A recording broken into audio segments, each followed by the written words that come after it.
বিশ্ব সংবাদে আপনাকে স্বাগত। শুরুতেই জানাবো হাতে পাওয়া সর্বশেষ আন্তর্জাতিক সংবাদের শিরোনাম, পরে বিস্তারিত।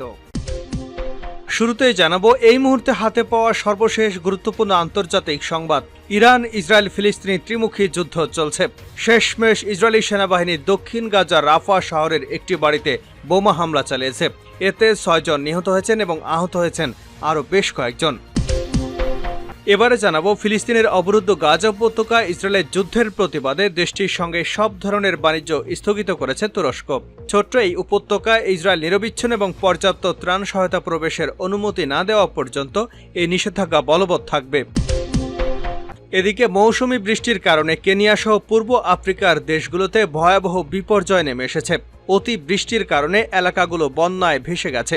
শেষ খবর পাওয়া পর্যন্ত ভারী বৃষ্টিপাতে 188 জনের মৃত্যু হয়েছে। এবারে থাকছে যুক্তরাষ্ট্রে ফিলিস্তিনপন্থী বিক্ষোভ চলাকালে এক অধ্যাপককে গ্রেপ্তার করার সময় তার পাঁজরের 9টি হাড় এবং একটি হাত ভেঙে দিয়েছে পুলিশ। ভুক্তভোগী শিক্ষক এক বিবৃতিতে এ খবর জানিয়েছেন। এদিকে ফিলিস্তিনের গাজায় নির্বিচারে অব্যাহতভাবে হামলার প্রতিবাদে ইসরায়েলের সঙ্গে কূটনৈতিক সম্পর্ক ছিন্ন করতে যাচ্ছে কলম্বিয়া। এবং সর্বশেষ জানাবো ইসরায়েলি কর্মকর্তাদের বিচারের কোনো এখতিয়ার নেই আন্তর্জাতিক অপরাধ আদালত আইসিসির। যুক্তরাষ্ট্রের পররাষ্ট্র দপ্তরের উপমুখপাত্র বেদান্ত প্যাটেল এমনটি জানিয়েছেন। এতক্ষণ শিরোনাম শুনছিলেন, এবার বিস্তারিত। প্রিয় দর্শক, আপনি যদি এই চ্যানেলে নতুন হয়ে থাকেন, ভিডিওটি দেখতে দেখতে চ্যানেলটি সাবস্ক্রাইব করে আমাদের সঙ্গেই থাকুন। আর এই ভিডিও সম্পর্কে আপনি আপনার মূল্যবান মতামতটি কমেন্ট বক্সে জানিয়ে দিন। আর হ্যাঁ প্রিয় দর্শক, জানিয়ে দিন ভিডিওটি কোথা থেকে দেখছেন। রাফায় বিমান হামলা চালিয়েছে ইসরায়েল, নিহত 6 ফিলিস্তিনি। ইসরায়েলি সেনাবাহিনী দক্ষিণ গাজা রাফা শহরে একটি বাড়িতে বোমা হামলা চালিয়েছে। এতে 6 জন নিহত হয়েছেন এবং আহত হয়েছেন আরও বেশ কয়েকজন। শহরের আল জহুরের আশপাশে আঘাত হানা হামলায় আরও বেশ কয়েকজন আহত হয়েছে বলে জানিয়েছে ওয়াফা নিউজ। প্রতিবেদনে বলা হয়েছে, রাফা শহরের পশ্চিমের তাল আল সুলতান পাড়ায় একটি বাড়িতে ইসরায়েলি বোমা হামলার পরও বেশ কয়েকজন আহত হয়েছেন। এছাড়া মধ্য গাজায় বুরেস ক্যাম্প লক্ষ্য করে বোমা হামলায় আরও 9 জন নিহত হয়েছেন। এর আগে ফিলিস্তিনের মুক্তিকামী সংগঠন হামাসের সঙ্গে যুদ্ধবিরতি আলোচনা চললেও গাজার দক্ষিণাঞ্চল রাফা নগরীতে অভিযান চালানো হবে বলে হুঁশিয়ারি দিয়েছেন ইসরায়েলের প্রধানমন্ত্রী বেনিয়ামিন নেতানিয়াহু। মঙ্গলবার গাজায় যুদ্ধবিরতি এবং জিম্মি মুক্তির একটি চুক্তিতে পৌঁছানোর চেষ্টা চলার মাঝে নেতানিয়াহু একথা বলে। গত 7 অক্টোবর থেকে গাজা উপত্যকায় ইসরায়েলি আগ্রাসনে নিহত ফিলিস্তিনের সংখ্যা বেড়ে 34,000-এ দাঁড়িয়েছে। এছাড়া ইসরায়েলি বর্বর আক্রমণে আরও 77,816 জন আহত হয়েছেন। বৃহস্পতিবার মন্ত্রণালয় জানিয়েছে, গত 24 ঘণ্টায় ইসরায়েলি হামলায় অন্তত 28 ফিলিস্তিনি নিহত এবং আরও 51 জন আহত হয়েছেন। বিবৃতিতে বলা হয়েছে, অনেক মানুষ এখনও ধ্বংসস্তূপের নিচে এবং রাস্তায় আটকা পড়ে আছেন এবং উদ্ধারকারীরা তাদের কাছে পৌঁছতে পারছেন না। ইসরায়েলের সঙ্গে সব ধরনের বাণিজ্য বন্ধ করলেন এরদোয়ান। ফিলিস্তিনের অবরুদ্ধ গাজা উপত্যকায় ইসরায়েলের যুদ্ধের প্রতিবাদে দেশটির সঙ্গে সব ধরনের বাণিজ্য স্থগিত করেছে তুরস্ক। ছোট্ট এই উপত্যকায় ইসরায়েল নিরবিচ্ছিন্ন এবং পর্যাপ্ত ত্রাণ সহায়তা প্রবেশের অনুমতি না দেওয়া পর্যন্ত এই নিষেধাজ্ঞা বলবৎ থাকবে। শুক্রবার তুর্কি বাণিজ্য মন্ত্রণালয়ের বরাতে এসব তথ্য জানিয়েছে বিবিসি। পশ্চিমা সামরিক জোট ন্যাটোর সদস্য হলেও গাজায় ইসরায়েলের হামলার কঠোর সমালোচক মুসলিম দেশ তুরস্ক। গত অক্টোবরে গাজা যুদ্ধ শুরুর পর থেকে বেশ শক্তভাবে ফিলিস্তিনের পক্ষে অবস্থান নিয়েছেন দেশটির প্রেসিডেন্ট রিসেপ তাইপ এরদোগান। এছাড়াও প্রায় প্রতিদিন ইসরায়েল ও দেশটির প্রধানমন্ত্রী বেনিয়ামিন নেতানিয়াহুকে তুলোধনা করছেন তিনি। একই সঙ্গে ইসরায়েলকে নিঃশর্ত সমর্থনের জন্য পশ্চিমাদের নিন্দাও করেছেন। গত বছর দুদেশের মধ্যে 700 কোটি মার্কিন ডলার বাণিজ্য হয়েছে। এবার তেল আবিবের সঙ্গে বাণিজ্য থেকে সরে এলো আঙ্কারা। এক বিবৃতিতে তুরস্ক বলছে, এই বাণিজ্য স্থগিতাদেশ সব ধরনের পণ্যের আওতায় পড়বে। ইসরায়েল সরকার গাজায় নিরবিচ্ছিন্ন এবং পর্যাপ্ত মানবিক সহায়তা প্রবেশের অনুমতি না দেওয়া পর্যন্ত তুরস্ক কঠোরভাবে এই নতুন পদক্ষেপ বাস্তবায়ন করবে। তুরস্কের প্রেসিডেন্ট রিসেপ তাইপ এরদোগান স্বৈরশাসকের মতো আচরণ করছেন বলে অভিযোগ করেন ইসরায়েলের পররাষ্ট্রমন্ত্রী ইসরায়েল কাজ। এক এক্স বার্তায় তিনি বলেন, এরদোগান তুর্কি জনগণ এবং ব্যবসায়ীদের স্বার্থকে উপেক্ষা করেছেন এবং আন্তর্জাতিক বাণিজ্য চুক্তি ক্ষুণ্ণ করেছেন। ইসরায়েলি পররাষ্ট্র মন্ত্রণালয়কে তুরস্কের সঙ্গে বাণিজ্যের বিকল্প খুঁজে বের করার নির্দেশ দিয়েছে কাজ। স্থানীয় উৎপাদন এবং অন্যান্য দেশ থেকে আমদানির উপর দৃষ্টি নিবদ্ধ করার কথা বলেছেন তিনি। কেনিয়ায় ভারী বৃষ্টিপাতে 188 জনের মৃত্যু। মৌসুমি বৃষ্টির কারণে কেনিয়া সহ পূর্ব আফ্রিকার দেশগুলোতে ভয়াবহ বিপর্যয় দেখা দিয়েছে। বৃষ্টির কারণে অনেক এলাকায় বন্যা এবং ভূমিধস দেখা দিয়েছে। রাস্তাঘাট, সেতু এবং অবকাঠামোগত ক্ষয়ক্ষতিও হয়েছে অনেক। কেনিয়া জানিয়েছে, দেশটিতে বৃষ্টির কারণে সৃষ্ট বিপর্যয়ে এখন পর্যন্ত 128 জনের মৃত্যু হয়েছে। এই বিপর্যয়ে কেনিয়ার 125 জন আহত হয়েছেন। নিখোঁজ রয়েছেন 90 জনের মতো। 1.5 লাখেরও বেশি মানুষ স্থায়ীভাবে বাস্তুচ্যুত হয়েছেন। বুধবার কেনিয়ার বিখ্যাত পর্যন্ত এলাকা মাসাই মার বন্যপ্রাণী সংরক্ষণ অঞ্চলের একটি নদী হঠাৎ করে প্লাবিত হলে পর্যটক সহ 100 জন হড়কা বানে ভেসে যায়। সেখান থেকে 90 জনকে সফলভাবে উদ্ধার করার কথা জানায় কেনিয়া কর্তৃপক্ষ। যুক্তরাষ্ট্রে বিক্ষোভ, অধ্যাপকের পাঁজরে 9টি হাড় এবং হাত ভেঙে দিয়েছে পুলিশ। যুক্তরাষ্ট্রে ফিলিস্তিনপন্থী বিক্ষোভ চলাকালে এক অধ্যাপককে গ্রেপ্তার করার সময় তার পাঁজরের 9টি হাড় এবং একটি হাত ভেঙে দিয়েছে পুলিশ। ভুক্তভোগী শিক্ষক এক বিবৃতিতে একথা জানিয়েছেন।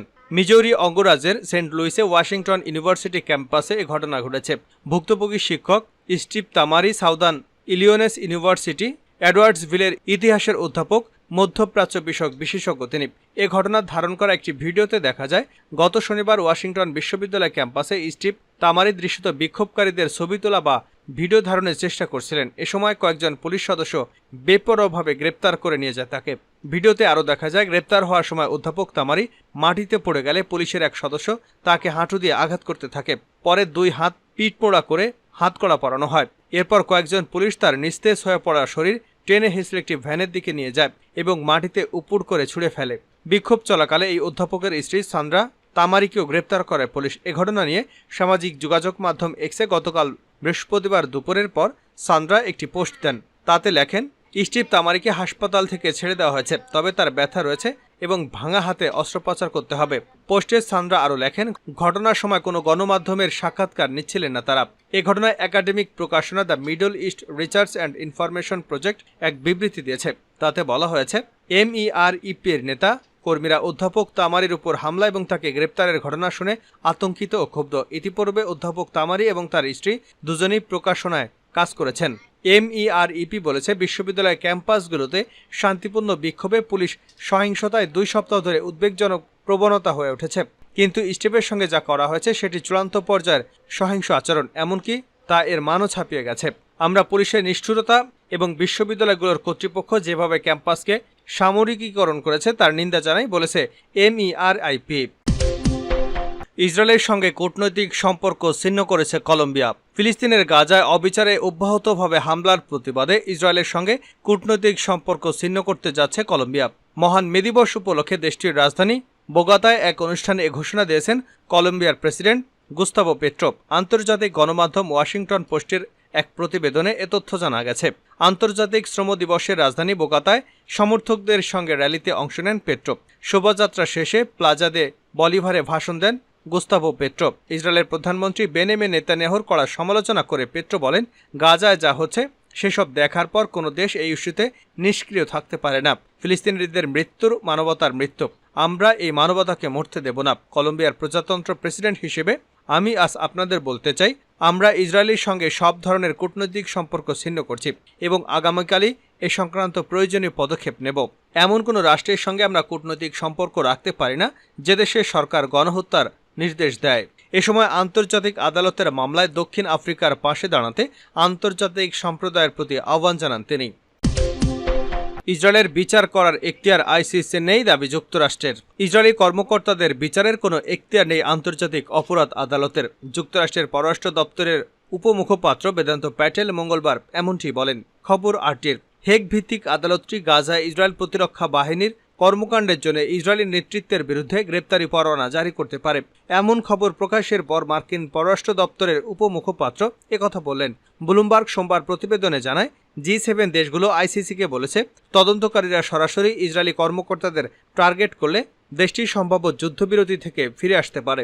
নাগরিকদের উপর ICC-র এখতিয়ারকে স্বীকৃতি দেয় না যুক্তরাষ্ট্র, তবে দেশটির কিছু গুরুত্বপূর্ণ ক্ষেত্রে এই আদালতকে সহযোগিতা করে। সাংবাদিকদের এমনটা বলেন প্যাটেল। তিনি বলেন, আদালতটি ইউক্রেন, দারফুর, সুদান সম্পর্কিত কিছু গুরুত্বপূর্ণ কাজ করে থাকে, তবে আমি দুঃখিত যে এই সুনির্দিষ্ট ক্ষেত্রে তাদের এখতিয়ার নেই। পশ্চিম জেরুজালেমের কর্মকর্তাদের সংখ্যা প্রধানমন্ত্রী বেনিয়ামিন নেতানিয়াহু, প্রতিরক্ষামন্ত্রী ইয়োব গ্যালন্ট ও IDF প্রধান হার্জি হালেভিকে ICC টার্গেট করতে পারে। টাইমস অফ ইসরায়েল এমনটি জানায়। ইসরায়েল ICC-তে স্বাক্ষরকারী দেশ নয়, দেশটি এই আদালতের এখতিয়ারকে স্বীকৃতি দেয় না। মঙ্গলবার প্রকাশিত এক ভিডিওতে নেতানিয়াহু ICC-র সম্ভাব্য পরোয়ানাকে ঐতিহাসিক ক্ষোভ হিসেবে আখ্যা দেন। তিনি বলেন, ইসরায়েলের নেতা এবং সৈন্যদের যুদ্ধাপরাধী হিসেবে চিহ্নিতের কারণ ইহুদি বিরোধিতার আগুনে জেট ফুয়েল ঢেলে দেবে।